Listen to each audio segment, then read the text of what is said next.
Ladies and gentlemen, welcome to DMGice.com, and we're going to go ahead and give you part one of a little behind the scenes thing where we're going to talk and explain a couple things about, about the site and about actually just handhelds. I'm just going to show you a bunch of handhelds and talk about them because it's fun. So anyways, let's move over here. You've already seen some of the videos where we talk about like the PlayStation Portable Go and the amount of UMDs that and UMD games and such that won't be on it, that should be on it. I'm not against the PlayStation Portable Go as a device. I like the way it looks. I like some of the features. The problem is that there's no way to convert UMDs onto it. No way I can put maybe 1 or 2 or 3 titles onto it temporarily from my current existing UMD collection. Now a lot of stuff has ended up on PlayStation Network for about the same price and such. Some are discounted, etc. That's pretty nice. But we're not here to talk about that. And we're not going to talk really too much about this particular portable. We're going to move on to other stuff, and we're going to look at games. We're going to look at piles of games and such. And it's going to be interesting. We're going to start with, I don't know, well, we might start with like Game & Watch stuff, or we might start with like some of the Game Boy line or so, but in this particular thing, I'm not really going to talk about these.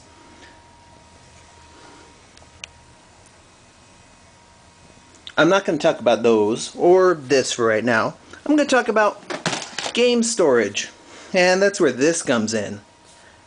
Game storage is a problem with any serious collector. So, what we have here is a Plano 737. This is the ultimate in handheld storage. I mean, we even have an empty spot over here where we can stick, like, say, a couple Game Boy Colors or something. Or even the Atari Lynx fits in there. It's a great little thing. The system itself is about, well, the container itself is about 30 bucks. Totally worth it. Mainly because of, well, let's look what we can store in here. We've got multiple compartments. And I'll pull these down here a bit. One of these compartments, these are Game Boy Advance games. A whole lot of them. Got Game Boy Advance, Neo Geo Pocket Color, some Atari Lynx, Virtual Boy. Even obscure stuff like the Wisdom Tree Game Boy stuff, which we'll actually talk about more of our Game Boy games and such in detail. But yeah, we've got Neo Geo Pocket Color stuff, Game Boy Advance stuff, more Game Boy Advance stuff, including import titles like Super Mario Bros. 2, and Game.com stuff. Oh yeah, these over here, these are Game Boy Advance videos. This is all the NES classics that came out in the United States. And this is one of the ones that should have come out over here, but didn't. Because, you know, there wasn't a translation of it in the US anyways. It was Super Mario Bros. 2. Not a USA, not the one where you throw vegetables, but the actual really difficult one. And then up here we've got extra stuff like extra styluses. Some of the weird stuff that came out, like the Play On Micro. Some extra PSP batteries, various things like the DS Rumble Pack, DSi Rumble Pack, DSi Memory Expansion Pack. We have various adapters, like this one here is a micro SDHC adapter. This is an M2 micro adapter for the MS Pro Duo. Memory stick adapters.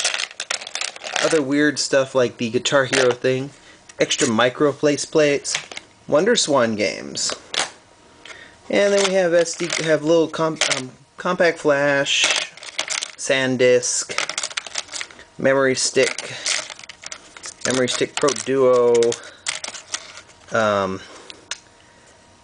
SDHC. Here we have styluses. Ridiculous amount of different ones, like the little bendy ones that they put out. The Guitar Hero ones. Adapters. This is a headphone adapter for the Game Boy Advance SP. This is a pretty neat little adapter. It adapts it for This is an extension essentially, and it's also for use in airports or in airplanes. Got a few of those. Multi-link adapters.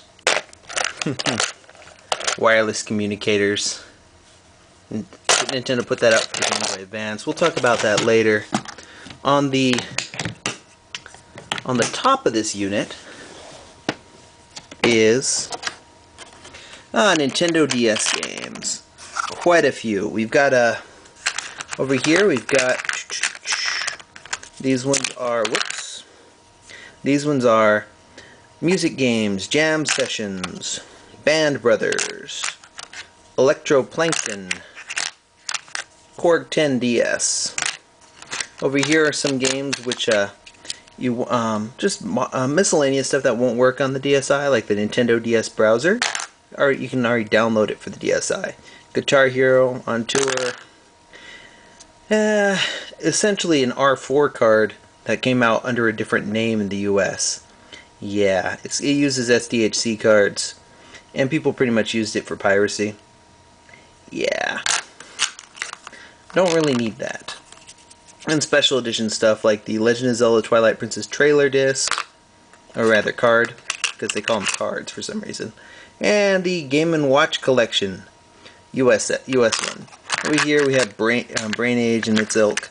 Weird things like Driver's Ed Portable, or My SAT Coach, or Future You. Weird little ones that came out like Master of Illusion, which you can actually get pretty cheap. Or I think I paid $1. I actually paid $1.96 for Ping Pals. I know. Yeah, that's also where we keep Nintendogs. Over here's puzzles. Over here we have a bunch of games like the Phoenix Wright series, Siberia, Touch Detective, RPGs, action games and such. Eventually we'll have more stuff in here. Eventually, as stuff comes out. Now this over here is just it gets into another section, but this is the real deal over here. And one of the reasons why I need this. Ladies and gentlemen, Game Boy Color, Game Boy Color, and Game Boy ran a ridiculous amount of other stuff. Neat stuff like, oh, this is the Japanese version of Link's Awakening. Here's the English version of Link's Awakening. And let me move some of these around a bit. Here's the color version of Link's Awakening. Thank you. Anyway, some of these they're in here, like WarioWare Twisted, the GBA Movie Player, a little unlicensed product. They use Compact Flash. Song Pro plays Windows Media for some reason. Takes SD cards only up to 1 gig. Yeah. It plays WMAs. Song Pro. Took forever to get this out. They kept delaying it. Works on the Game Boy Color. You can connect to it with like a mini SD mini USB. Little Rumble Pack deals like Perfect Dark, Pokemon Pinball. Yeah, that heartbreaking game, you know, where you just almost got it and then you lose the ball in it and it's just And then weird ones like Robopon, which had a infrared data slot on the top for transferring data between this cartridge and anybody else who actually bought the game. Sorry, Atlas. Then we have Game Gear cartridges in here. Stuff like GP Writer. Oh wait, Sonic Drift 2. We never got Sonic Drift 1, but we got Sonic Drift 2. Well, and stuff like Kirby's Tilt and Tumble and such. We'll get into more of these in a little bit later. But for right now, that's just a quick overview of what we've got there and what we're going to be talking about a little bit in the future. Okay, just hope you like this little preview. Should be quite interesting, don't you think?